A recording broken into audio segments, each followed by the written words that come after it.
Well, your friendly neighborhood you-know-who had a successful movie in 2002, and 2 years later, he came back. Let's talk about Spider-Man 2. Big D's Entertainment Rankings and Reviews. Welcome, true believers and fellow YouTubers, to Big D's Entertainment Rankings and Reviews. My name's Doyle, better known to you as the Big D, and this time around I bring to you a re-review of the 2004 superhero flick Spider-Man 2, released by Columbia, once again directed by Sam Raimi, written by Alvin Sargent, from a story by Alfred Goff, Miles Millar, and Michael Chabon. The second installment of Sam Raimi's Spider-Man trilogy. Returning are Tobey Maguire along with Kirsten Dunst, James Franco, Rosemary Harris, and J.K. Simmons, plus Donna Murphy and Alfred Molina. Set 2 years after the events of the first film, Peter Parker struggles to manage both his personal life and his duties as Spider-Man, which affects his civilian life dramatically. Meanwhile, scientist and Peter's mentor, Dr. Octavius, becomes a diabolical villain known as Dr. Octopus, after a failed experiment kills his wife and leaves him neurologically fused to mechanical tentacles. So Spider-Man must stop him from recreating the dangerous experiment while dealing with existential crisis between his dual identities that appears to be stripping him of his powers. Now, if you haven't seen my re-review of the first film, click on that card and see that before you go into this in case you might have missed it, or if you want to see it again if you'd like, okay? Give you a few seconds.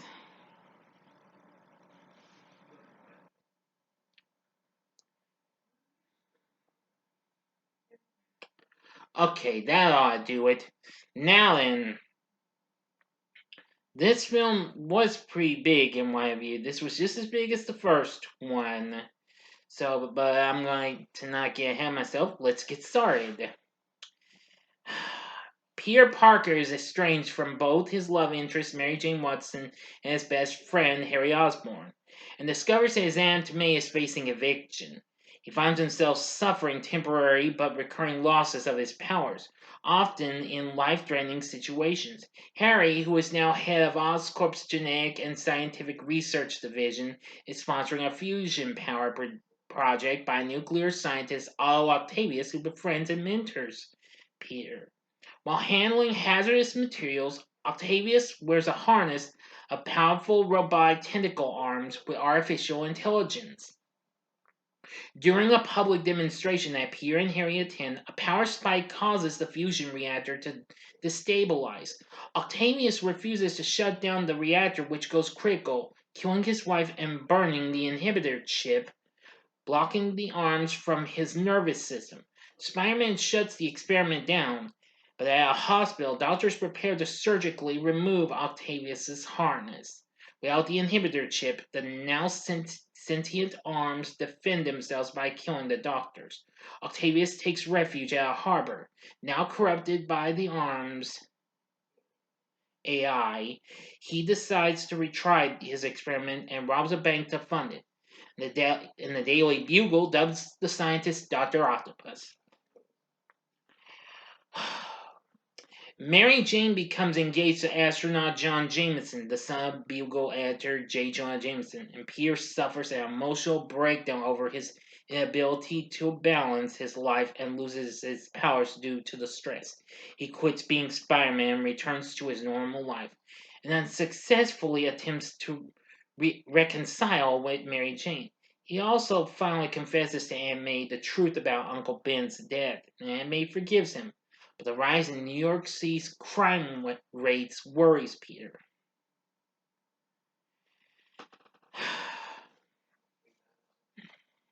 Requiring the isotope tritium to fuel his reactor, Octavius visits Harry to demand it. Harry agrees in exchange for Spider-Man, whom he still believes is responsible for his father's death.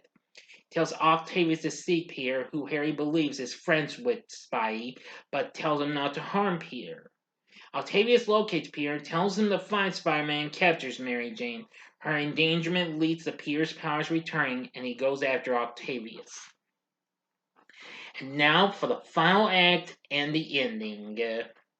You know the procedure like always. You have 5 seconds to stop this video, go to the description box below and fast forward to the time below to avoid ending spoilers. If you've seen the movie already, please continue on after the 5 seconds. Here we go.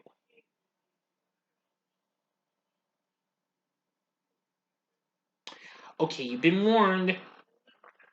As the two battle, they fall onto a New York City subway train.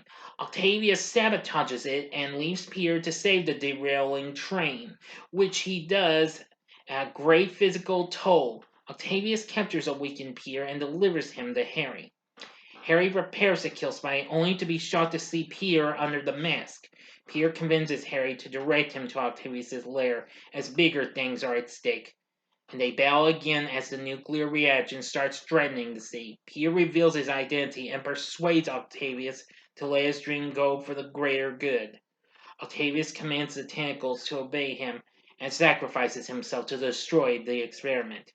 Mary Jane sees Peter's true identity, which he says is why they can't be together. Meanwhile, Harry is visited by a vision of his father in a mirror, pleading for Harry to avenge his death. Enraged, Harry shatters the mirror, inadvertently revealing a secret room containing prototypes of his dad's Green Goblin equipment. On our wedding day, Mary Jane abandons John at the altar and runs to Peter's apartment. After they kiss, they hear police sirens, and Mary Jane encourages him to go help as Spider-Man and says, "Go get him, Tiger." End of story.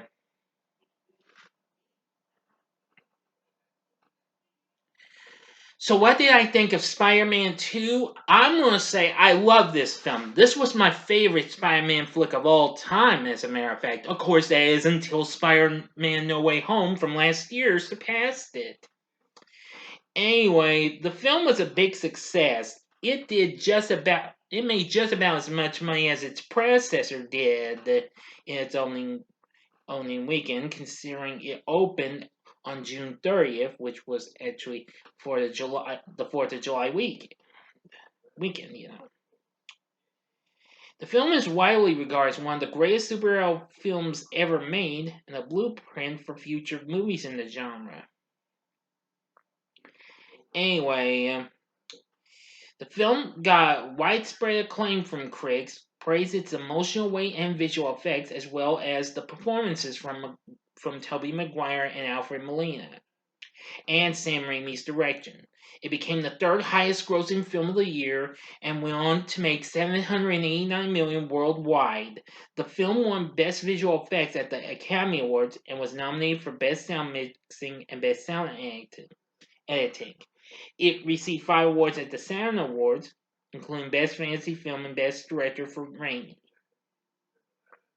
In 2021, of course last year, Maguire and Molina actually did return for Spider-Man No Way Home. And of course is linked to the Raimi trilogy to the MCU. Anyway, now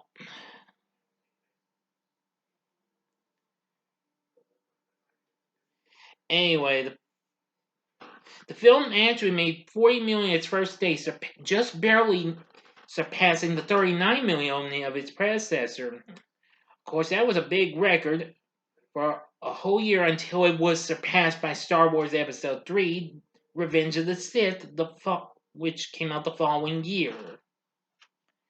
But anyway, nevertheless, it was still big and what have you. Currently on the tomato meter, I forgot to point out about the first Spidey film. It's still one of the highest ones. It's at 93%, making it dead even with No Way Home. And I gotta say, it's awesome. I consider this to be a very good sequel and probably one of the best ones.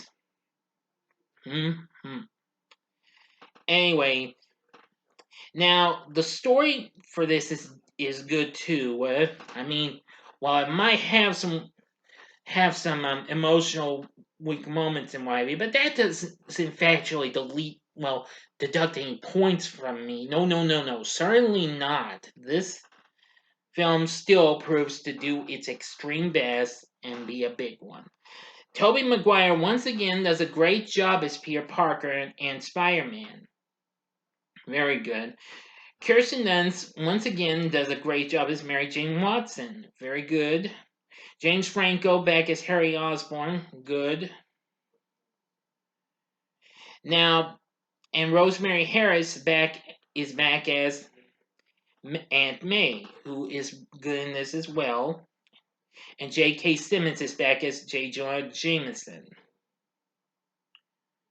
Yeah. Now, as for Alfred Molina, who plays Dr. Octavius, aka Doc Ock, I gotta say, he was perfect. Believe me. And in which case, this was only the second time I know him from being a villain. Of course, the first was Snidely Whiplash and Dudley Do-Right, but I don't want to get on that movie, though, unfortunately, okay? I don't want to drag that one in. He does a much better job with Doc Ock. Know what I'm saying, folks? Great. I think he was perfect. Donna Murphy plays All's wife and assistant, Rosie, who was absolutely really good. Now, like with the predecessor, Bruce Campbell, who is certainly no stranger to working with Sam Raimi, has another cameo, but this time as a snooty usher refuses peer entry for arriving late to Mary Jane's show. Yeah. Let's see. Dylan Baker plays Dr. Kirk Connors. Of course, well, just as the standard character, because we wouldn't see that character as a lizard until the reboot, The Amazing Spider-Man. Willem Dafoe has a brief appearance as Norman Osborn. Let's see here. We have Elizabeth Banks back as Betty Brand, Ted Raimi as Ted Hoffman, and Bill Nunn as Robbie Robertson, who work at the Daily Bugle. One character I forgot to mention is the Osborn family butler, Bernard Houseman, who is once again played by John Paxton. Let's see, there's Elia Baskin, who plays Peter's landlord, Mr. Ditkovich, whose name is a reference to Steve Ditko, co-creator of Spider-Man. And Magina Tova plays his daughter, Ursula, who later that same year would have an appearance as one of the ushers and theater cleaners in the live action sequences of the SpongeBob SquarePants movie. And Cliff Robertson has a flashback sequence as Uncle Ben. There's a host of others and what have you. Gee whiz. We even have some cameos. Let's see. Hal Sparks in a cameo. Scott Spiegel, who, if I recall correctly, yes, who co-wrote the screenplay for Raimi's Evil Dead 2, makes an appearance as well. Yeah, because I watched the special pop-up things that appeared when I got Spider-Man 2 on DVD. It was actually one of the first DVDs I ever actually bought when I got a TV with a built-in DVD player in late 2004. Of course, I got that along with Shrek 2 and Mean Girls. Anyway, I also had the video game released by Activision and developed by Treyarch, just like the last one. Only unlike its predecessor, it was, well, much more different and what have you, because it had an open world feel, similar to the Grand Theft Auto franchise. But it also kind of drew me inspiration to try it and try games like that, which I was factually okay with Grand Theft Auto Vice City, but I sucked at some of it, and got me into liking the sequels to the first Sly Cooper game. Anyway, and there would also be handheld games as well, handheld versions. But anyway, I love it. I also have the soundtrack to it, which has some really great music, including let's see. Give me a second. I'm gonna try not to take too long if I can try and get my. Here it is, right here. Vindicated by Dashboard Confessional, which that was a big hit. Let's see, there was Ordinary by the band Train. You may know them from songs like Meet Virginia and Drops of Jupiter, Calling All Angels. Yeah, really something. I enjoyed that as well.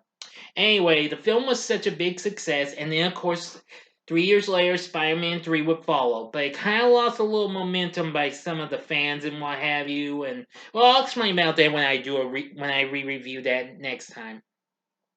So overall, with great direction from Sam Raimi, a great score, which was once again done by Danny Elfman. I almost forgot to bring him up. Plus, great cast. Most of them are the same, and plus a few new ones.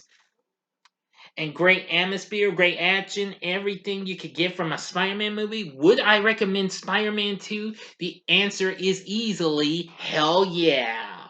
This is one flick you must see. Mm-hmm.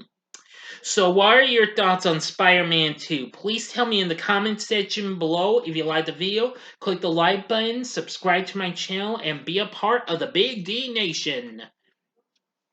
And join me next time when I bring to you a review, a re-review of Spider-Man 3 from 2007.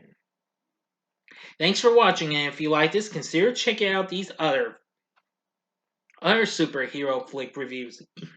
Excuse me. In the upper left-hand corner is my review of X2, which came out a year before this, the second X-Men movie. Or go to the upper right-hand corner and see my review for Black Widow from last year. Or if you want, go to the bottom left-hand corner and see the review I did for Spider-Man No Way Home from last year as well. And the bottom right-hand corner is a button you can click to subscribe. If you like rankings and reviews on movies, TV, music, video games, etc., then I'm your guy. Thank you for watching. Until next time, I'm the Big D saying see ya and Excelsior! Bye now.